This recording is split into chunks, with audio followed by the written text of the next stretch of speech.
मी ज्या मतदारसंघाचं प्रतिनिधित्व करतोय, ज्या मायबाप जनतेने मला महाराष्ट्राच्या विधिमंडळामध्ये सन्मानानं काम करण्याची संधी दिली, तो जत मतदारसंघ क्रमांक 288 वा आहे। म्हणजे आपली विधानसभा 288 आमदारांची आहे, त्यातला शेवटचा क्रमांक आहे। दुर्दैवानं प्रस्थापित राज्यकर्त्यांनी गेली अनेक वर्ष जतवरती सातत्यानं अन्याय केला। निसर्ग तर कायमचा कोपलेला आहे, निसर्गाने कायमचा अन्याय केला, परंतु ज्यांच्या हातामध्ये सत्ता होती, अनेक वर्षाची सत्ता होती, त्यांनी सुद्धा जतकडे दुर्लक्ष केलं, जाणीवपूर्वक अन्याय केला। जतच्या लोकांनी फक्त प्रस्थापितांच्या कारखान्यावरती ऊस तोडला पाहिजे अशा भूमिकेतून त्यांनी जतकडे लक्ष दिलं नाही।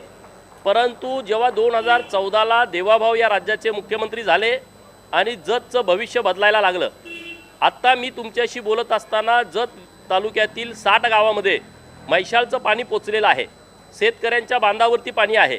राहिलेल्या 65 गावामध्ये 2026च्या जूनमध्ये काही गावांना आणि 2027च्या जूनमध्ये जत तालुक्यातील शेवटच्या गावातल्या शेवटच्या शेतकऱ्याच्या बांधावरती मैशाळ योजनेचं पाणी जात आहे। जत तालुक्याला दुष्काळी तालुका म्हणून बघितलं जातं, जत तालुक्याला मागासला तालुका म्हणून हिणवलं जातं, परंतु 2 वर्षाच्या नंतर या महाराष्ट्रातली कुणाची हिंमत होणार नाही की जत तालुका हा दुष्काळी तालुका आहे म्हणण्याची, जत तालुक्यामध्ये विकास झाला नाही म्हणण्याची। आणि म्हणून मी गेले वर्षभर जेव्हा आमदार झालो तेव्हा या मतदारसंघामध्ये फिरतोय, गावागावामध्ये जातोय, तर तिथली एक बाब अत्यंत जी महत्त्वाची आहे ती माझ्या निदर्शनास आली की जत हा दुष्काळी तालुका नाही आहे, ही दुष्काळी भूमी नाही आहे, जत ही देवभूमी आहे।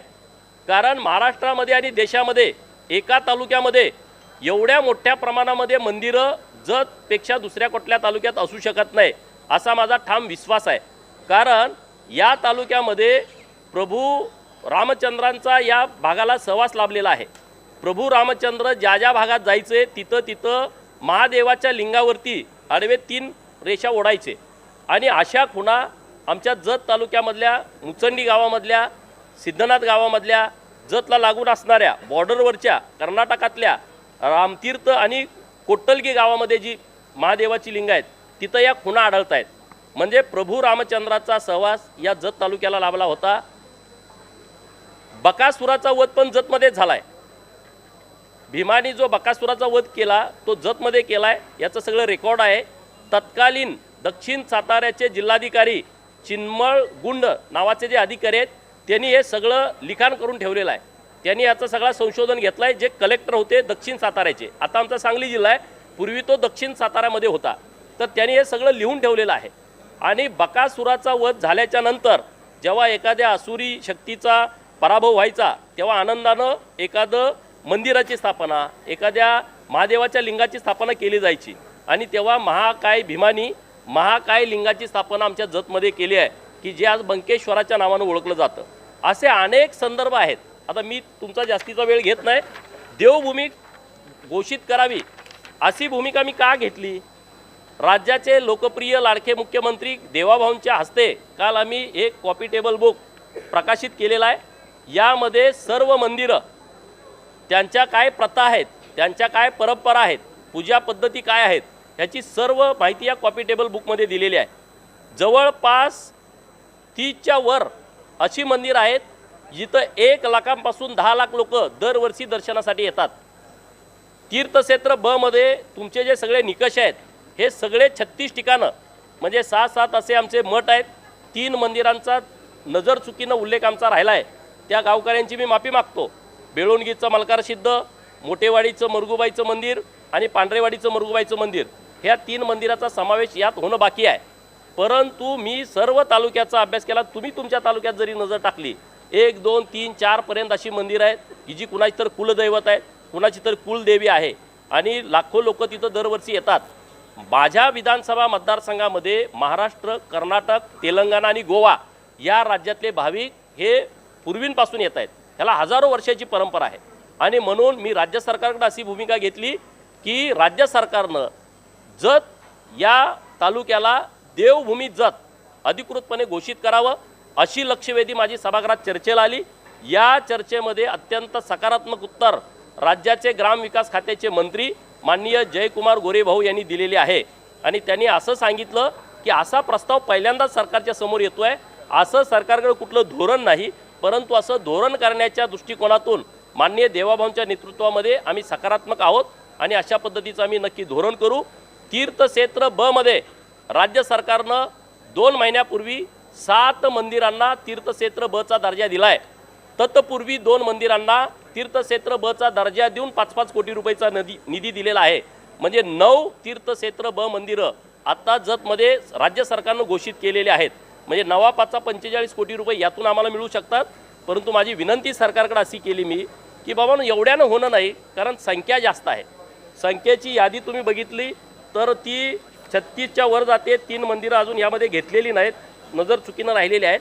तर याच्यासाठी राज्य सरकारने एक एकत्रित विकास आराखडा तयार करावा, राज्य शिखर समितीच्या समोर तो आणावा, राज्य सरकारनं त्याला निधी द्यावा आणि जर समजा इथं काही प्रमाणात निधी दिला आणि काही प्रमाणात निधी देणं शक्य नसेल तर तो एकत्रित आराखडा राज्य सरकारनं केंद्र सरकारकडे पाठवावा, अशी मागणी मी सभागृहात केली आहे.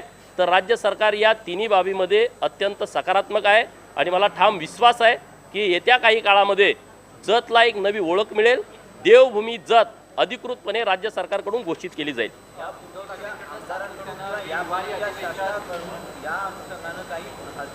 नाही, हा विषय पहिल्यांदाच समोर आला आहे राज्य सरकारच्या. पूर्वी हा विषय आलेला नव्हता, आता हा पहिल्यांदा विषय आला आहे. आता दुसरा एक विषय मी राज्य सरकारकडे मांडतोय, माननीय मुख्यमंत्री महोदयांना भेटून पत्र देतोय की धनगर समाजाच्या आरक्षणासाठी आमच्या अनेक मुलांनी आत्महत्या केलेत.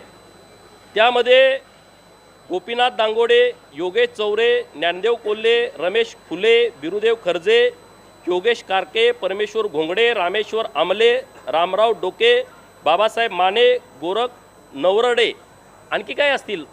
या मुलांनी आत्महत्या केल्या धनगर आरक्षणासाठी. राज्य सरकारनं यांना मुख्यमंत्री सहाय्यता निधीतून 25 लाख रुपये आणि त्यांच्या हे करती पोरं होती घरातली, त्यांच्या घरच्या कुणाला तरी एक कायमस्वरूपी नोकरी राज्य सरकारनं द्यावी आणि धनगर समाजाच्या आरक्षणाच्या बाबतीमध्ये राज्य सरकारनं पुढची भूमिका घ्यावी. कारण हायकोर्ट आणि सुप्रीम कोर्टामध्ये निकाल विरोधात गेलेला आहे.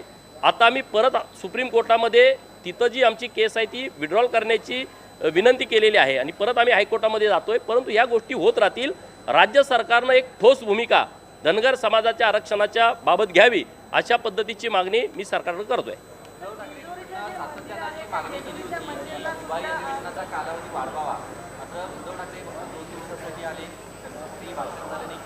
अरे विरोधक आता कुठं दिसत आहेत का तुम्हाला? इथं वाढवून तुम्ही सभागृहात बसलं पाहिजे ना. वाढवून विरोधकांनी राज्यातल्या प्रश्नावरती चर्चा केली पाहिजे ना. विरोधकाला विरोधी पक्ष नेते कधी देणार? ह्याच्या पलीकडे ह्या हिवाळी अधिवेशनाची चर्चाच नाही.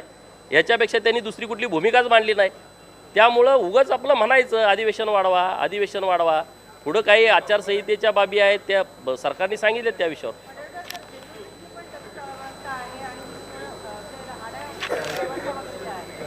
जेजुरी देवस्थान हे महाराष्ट्रातील 18 पगड जातीचं, 12 बलुतेदारांचं, भटक्या विमुक्तांचं आराध्य दैवत आहे. मायनर ओबीसी गरीब मराठा समाजाचं कुलदैवत आहे. ज्याच्या कपाळावरती भंडारा आहे त्याचा देव जेजुरीचा खंडोबा आहे. आणि माझं पण खूप वेळा दर्शनासाठी जाणं येणं होतं. माननीय मुख्यमंत्री महोदयांनी जेजुरी मंदिराचा विकास आराखडा तयार केला आहे आणि मोठ्या प्रमाणात काम तिथं सुरू आहे.